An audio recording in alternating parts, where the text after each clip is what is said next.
तो अस्सलाम वालेकुम। जैसे कि आज हम शुरू करने जा रहे हैं एक और सेक्शन, एक और इम्पोर्टेंट चीज़ माय दसंद एकेडमी, और जो कि है हमारी ग्रामर, यानी कि इंग्लिश ग्रामर। और इंग्लिश ग्रामर का जो एक बुक है जो कि बहुत ज़्यादा फॉलो किया जाता है, rain and Martin high school English grammar and composition का, उसी को रेफरेंस लेके उसी के जो चैप्टर्स हैं वो चैप्टर वाइज हम कवर करते जाएंगे और थोड़ा ग्रामर को हम पढ़ने की समझने की कोशिश करेंगे और कुछ प्रैक्टिस आप खुद करेंगे तो कुछ ना कुछ हो जाएगा। तो basically this is for high school students, 9th 10th वाले स्टूडेंट्स जो हैं उनके लिए है स्पेशली, और ये बुक ज़्यादातर फॉलो किया जाता है।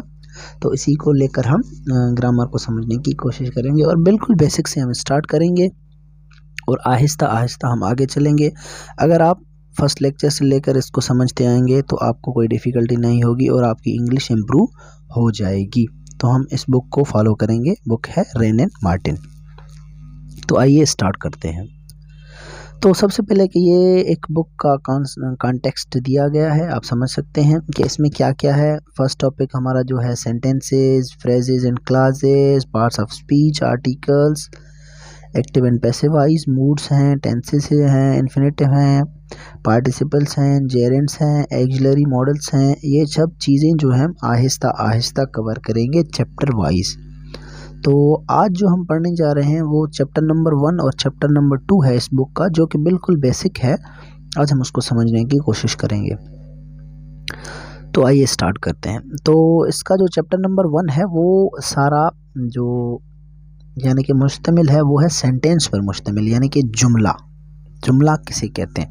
अच्छा, इससे पहले दो चीज़ें होती हैं कि what is word and what is letter. तो अच्छा, तो ये तो बेसिक चीज़ है बिल्कुल, letter, every symbol of alphabet is known as letter. और सेकंड वर्ड क्या होता है कि combination of letters which give some meaning is known as word. Letters को मिलाकर एक जो वर्ड बनता है उसकी कोई मीनिंग हो तो हम उसे वर्ड कह देते हैं। तो आज से हम जो स्टार्ट कर रहे हैं वो हम स्टार्ट कर रहे हैं सेंटेंस से, कि सेंटेंस क्या है। तो आइए स्टार्ट करते हैं। When we speak or write, चलिए तो स्टार्ट करते हैं। When we speak or write we use words. We generally use these words in groups as little Jack Horner eat sit in a corner.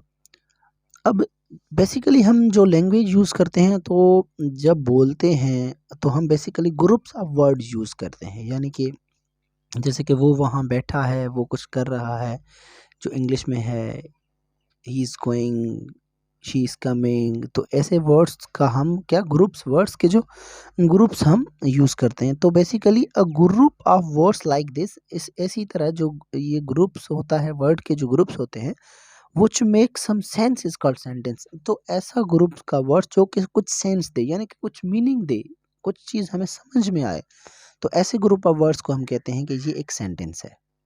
तो basically ये होता है sentence. तो kinds of sentence, अब सेंटेंस के भी कुछ टाइप्स होते हैं कि कौन सी तरह का सेंटेंस है, तो उसको हम समझने की कोशिश करते हैं।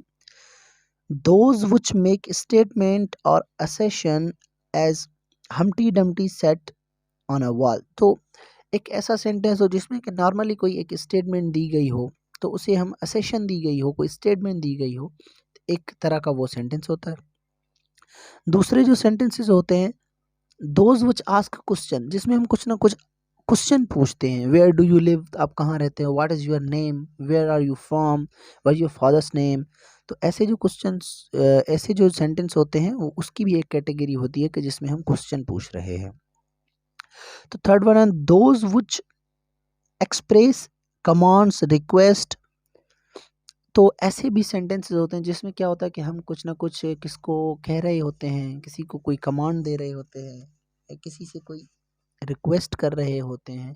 तो ऐसे भी सेंटेंसेस होते हैं, जैसे कि बी क्वाइट, खामोश हो जाओ, have mercy upon us, stand up, sit down, close the door, open the door. तो ये ऐसे किस्म के भी सेंटेंसेस होते हैं।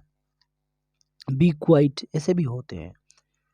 और फोर्थ जो होता है those which express strong feeling, और ऐसे सेंटेंस होते हैं जिसमें हम कोई सडन फीलिंग्स अपनी शो करते हैं। How cold the night is, ये रात कितनी ठंडी है। व्हाट अ शेम, यानी कि शर्म करो। तो कुछ फीलिंग हम क्या फीलिंग्स अपनी शेयर करते हैं। तो इनके ये जो सेंटेंसेस होती हैं इनमें से ये इनके नाम यानी कि कौन से सेंटेंसेस को हम क्या कह सकते हैं ग्रामर में, वो समझने की कोशिश करते हैं। तो जो फर्स्ट वन था हमारा, अ सेंटेंस दैट मेक स्टेटमेंट और असेशन इज कॉल्ड डिक्लेरेटिव और असर्टिव सेंटेंस। तो ऐसा सेंटेंस जिसमें कोई नॉर्मल स्टेटमेंट हो या नॉर्मल कोई बात कही गई हो, तो ऐसे सेंटेंस को हम कहते हैं कि ये डिक्लेरेटिव या असर्टिव सेंटेंस है। Second one, a sentence that ask a question is known as interrogative sentence. और ऐसा सेंटेंस जिसमें कोई क्वेश्चन पूछा गया हो तो उसे हम कहते हैं कि ये इंट्रोगेटिव सेंटेंस है। Third one, a sentence that express a command और a integrity is called an imperative sentence. अब ऐसा अ, यानी कि सेंटेंस जिसमें या तो कोई कमांड दिया गया हो या तो कोई रिक्वेस्ट की गई हो, तो ऐसा जो सेंटेंस होता है उसे हम कहते हैं कि यह है इम्परेटिव सेंटेंस।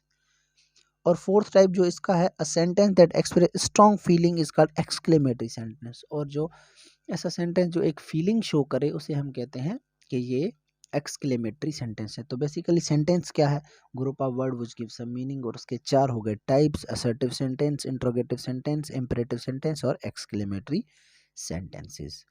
तो ये था सेंटेंस का इंट्रो। उसके बाद होता है हमारा चैप्टर नंबर 2 स्टार्ट। तो इसमें हम दो चीज़ें पढ़ रहे हैं, एक है हमारा सब्जेक्ट और दूसरा है हमारा प्रेडिकेट। तो सब्जेक्ट क्या होता है और प्रेडिकेट क्या होता है। when we make a sentence, uh, we name some person or thing, say something about that person। अब सेंटेंस हम जब भी बनाते हैं तो हमें दो चीज़ें रिक्वायर्ड होती हैं, एक तो कोई ना कोई सब्जेक्ट होगा, कोई ना कोई चीज़ होगी, कोई ना कोई पर्सन होगा, कोई ना कोई यानी कि ऑब्जेक्ट होगा जिसको हम सब्जेक्ट बनाते हैं, यानी कि उसके बारे में कुछ कहते हैं, उसकी कोई उसमें उसकी कुछ इन्फॉर्मेशन देते हैं, उसके बारे में कुछ ना कुछ कहते हैं। तो वो जो पर्सन, जो थिंग, जो ऑब्जेक्ट होता है वो एक्चुअली में क्या होता है, वो सब्जेक्ट होता है। और उसके बारे में जो चीज़ हम बता रहे हैं, उसकी जो इन्फॉर्मेशंस होती हैं उसे हम कहते हैं कि ये प्रेडिकेट है। कैसे, in other words we must have a subject to speak, यानी कि कुछ ना कुछ हमें सब्जेक्ट चाहिए सेंटेंस को बनाने के लिए, बोलने के लिए कोई ना कोई चीज़ चाहिए जिसकी इन्फॉर्मेशन हम देंगे, जिसके बारे में हम कुछ कहेंगे। About and must say predicate something about the subject. अब ये जो जिसके बारे में हम बात कर रहे हैं वो है सब्जेक्ट, और जो बात कर रहे हैं, जो चीज़ हम बता रहे हैं, जो इन्फॉर्मेशन है वो एक्चुअली में प्रेडिकेट है। तो the part which names the person और थिंग, वो पार्ट जिसमें किसी पर्सन या किसी चीज़ नाम हो, वी आर स्पीकिंग अबाउट, जिसके बारे में हम बात कर रहे हैं, that is called subject of the sentence. उसको हम कहते हैं कि ये सेंटेंस का क्या है, सब्जेक्ट है।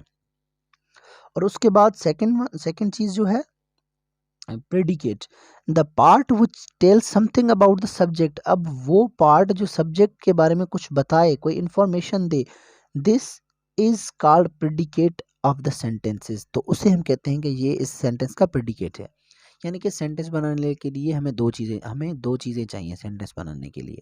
एक वो चीज़ एक कोई चीज़ हो, कोई पर्सन हो, और दूसरा उसकी कोई इन्फॉर्मेशन हो, कोई उसके बारे में बात कहें। तो वो जो चीज़ या पर्सन का जो नेम होगा वो होगा सब्जेक्ट, और उसके बारे में जो हम बात कर रहे हैं वो होगा प्रेडिकेट। Easy simple.